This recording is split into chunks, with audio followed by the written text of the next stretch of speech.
What if stable blood sugar isn't about cutting carbs, but handling them better? It's not your fault. Your body just isn't responding to insulin like it used to. The good news? You can reset it.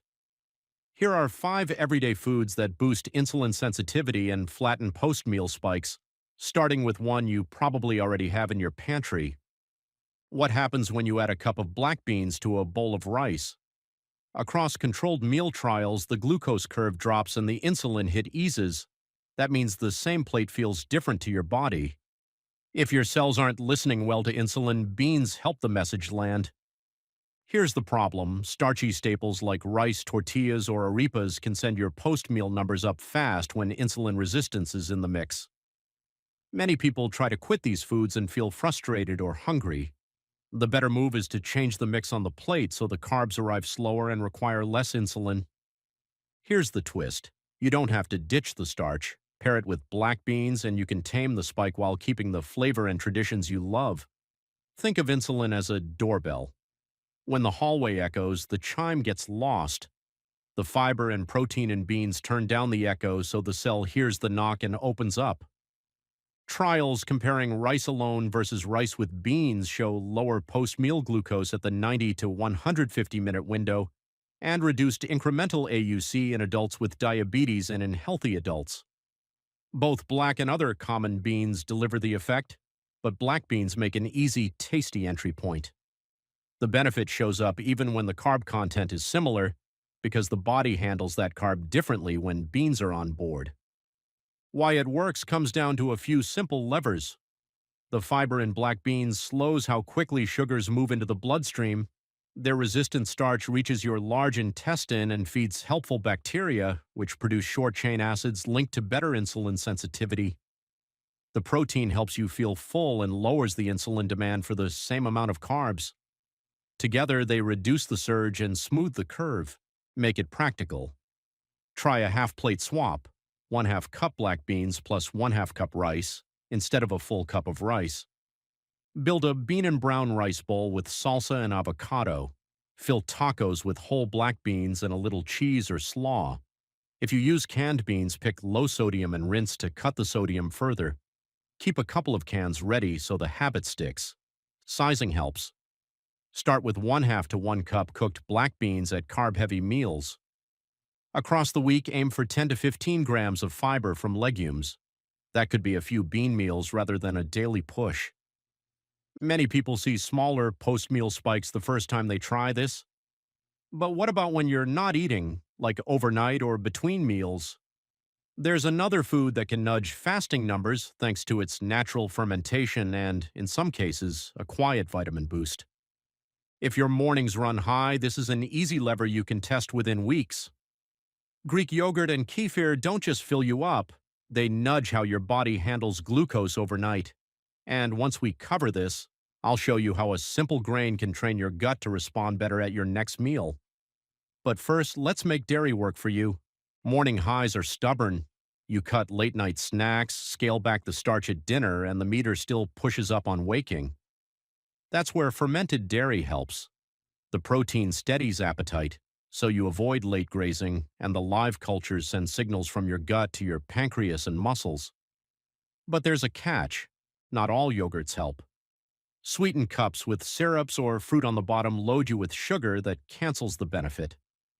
Probiotic strains also vary. Some blends do more for insulin sensitivity than others, and time matters. Short trials may not shift A1C, while longer use can. Here's the case for the right picks. Thick Greek yogurt and unsweetened kefir bring a high protein base for satiety. They deliver live microbes that interact with your gut lining. In several randomized trials reviewed since 2010, daily probiotic, vitamin D fortified or calcium fortified, fermented dairy improved fasting glucose, insulin measures, or A1C in people with type 2 diabetes. In one randomized double-blind placebo-controlled study, adults with diabetes drank probiotic fermented milk, kefir, containing Lactobacillus casei, Lactobacillus acidophilus, and bifidobacteria for 8 weeks, and showed statistically significant reductions in fasting glucose and HbA1c compared with a control drink. The cholesterol panel didn't change, but glucose markers did. The how is simple. Friendly bacteria leave behind short-chain acids as they ferment lactose and added fibers. Those acids nudge your gut to release GLP-1 and PYY, hormones that help insulin work and reduce appetite. Vitamin D and calcium support the insulin signal at the cell surface, helping it pass more cleanly. That means less insulin may be needed for the same glucose control, especially overnight. Make it practical. Pick plain Greek yogurt or unsweetened kefir with live cultures. Scan for vitamin D fortified options. Keep sugar out by adding your own flavor, a dash of cinnamon, a handful of berries, or 1 to 2 tablespoons of ground flax for extra fiber. Build a breakfast parfait with berries and walnuts.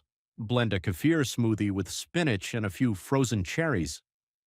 Use Greek yogurt as a tangy dip for baked potatoes to lower the meal's glycemic hit while adding protein. Swap the dessert cup for a Greek yogurt bowl after dinner. Many see steadier mornings within weeks when paired with balanced meals. And once your mornings are steady, let's move to the grain that helps the very next meal hit softer. Eat a barley-rich dinner tonight, and your blood sugar may behave better at breakfast. That's the second meal effect. It's a quiet shift you can feel the next day, not just right after you eat. And it comes from the kind of fiber that barley carries in abundance. Wait until you see how much control, texture, and variety play in this. Here's the challenge. Big post-meal spikes trigger more insulin. Over time, that extra push makes cells less responsive. You want a base food that lowers the amount of insulin needed for the same carbs. Most breads and refined grains swing the curve up. Heirloom barley leans the other way. Here's the twist. Barley's beta-glucan and other non-digestible fibers ferment in your gut and turn into signals that improve how your body uses insulin. These fibers don't break down in the small intestine.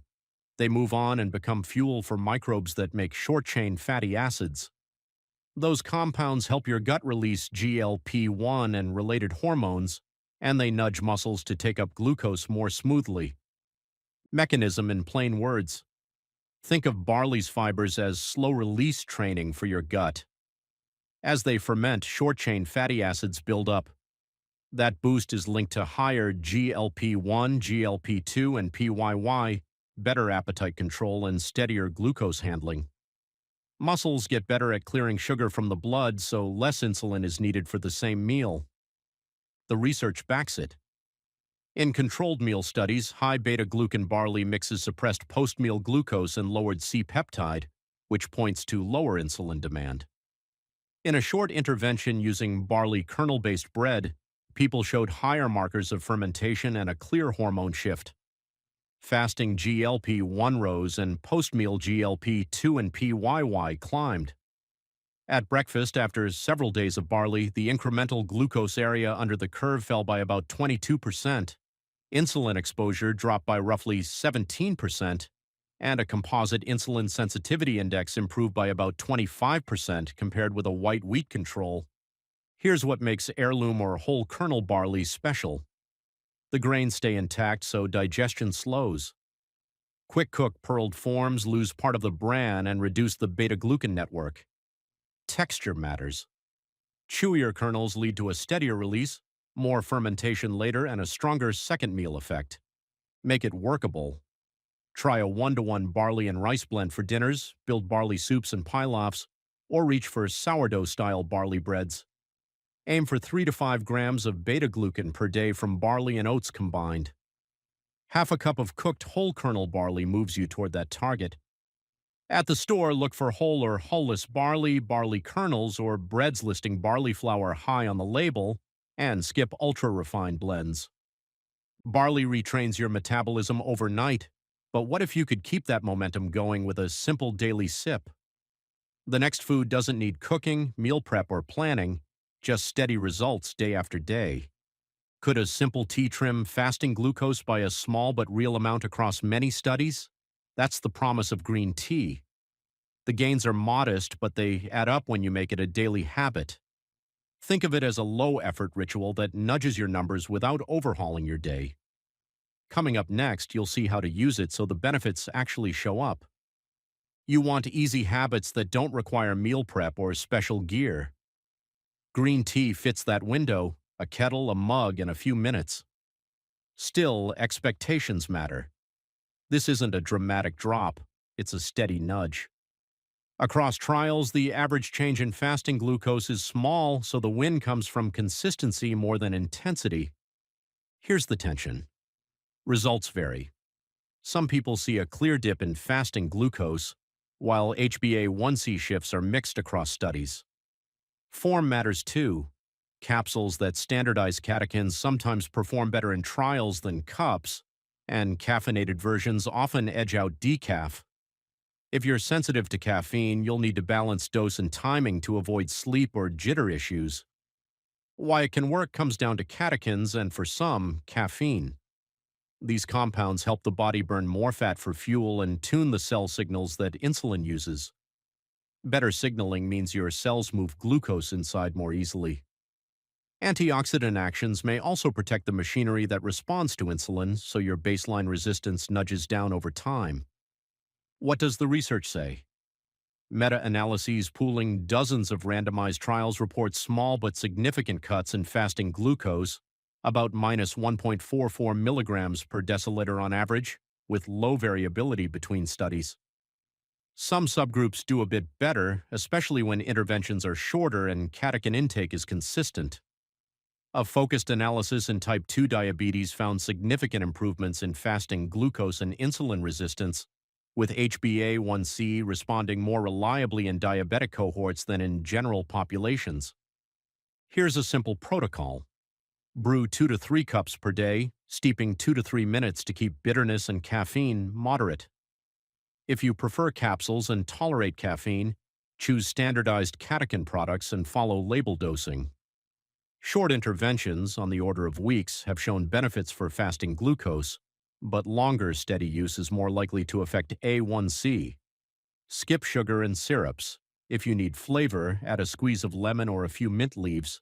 Stay smart on safety. Space green tea away from iron-rich meals to keep iron absorption intact.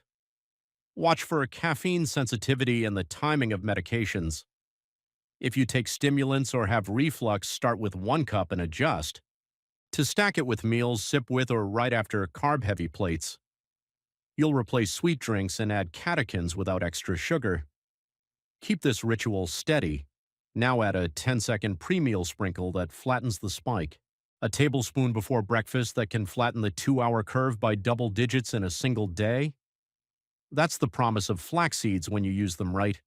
They're quick, cheap, and easy to add before a carb-heavy meal, and the effect shows up on day 1.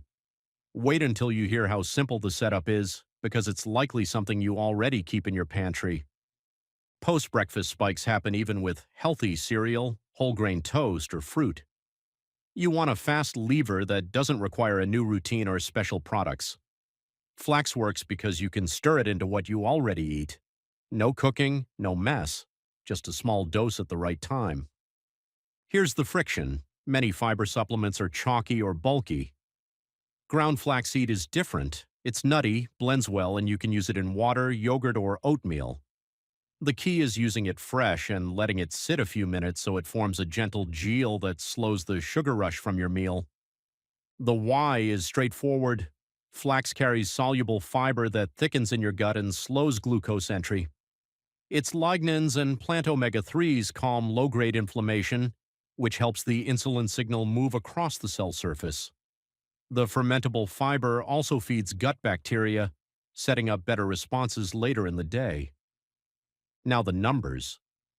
In an acute crossover trial with men living with type 2 diabetes, 15 grams of ground raw golden flaxseed taken 10 to 15 minutes before a standardized 50-gram carb breakfast cut the peak glucose rise by about 17% and reduced the 2-hour glycemic AUC by roughly 24% versus no flax.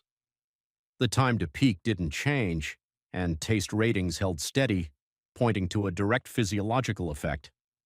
Longer-term evidence supports a trend too. Meta-analyses of randomized trials report improvements in HbA1c in type 2 diabetes, especially when baseline HbA1c is 7.0% or higher, with whole or ground flax showing the clearest gains. Some pooled studies also note drops in fasting glucose and insulin resistance markers, though findings vary by baseline control and dose. Here's how to use it. Mix 1 to 2 tablespoons of freshly ground flaxseed in a small glass of water and drink it 10 to 15 minutes before a carb-heavy meal. Or stir the same amount into plain yogurt, oatmeal, or a smoothie. Buy whole seeds, grind them in a coffee grinder, and store ground flax in the fridge or freezer to protect the oils. When you shop, choose whole or ground flax over flaxseed oil. The oil lacks the fiber that drives the glucose benefit. Pairings that work are simple: oatmeal with berries and flax, yogurt with flax and walnuts, a light sprinkle over a rice and bean bowl for extra fiber. Keep this tool within reach and you'll see how small, steady switches can restore the signal. But if you stop here, your progress can stall fast. To lock it in, especially if you're over 60, tap the video on your screen now. You'll see 5 doctor-recommended staples that keep insulin sensitivity improving week after week, so tonight's win doesn't fade. Trust me, you're going to want to see this next.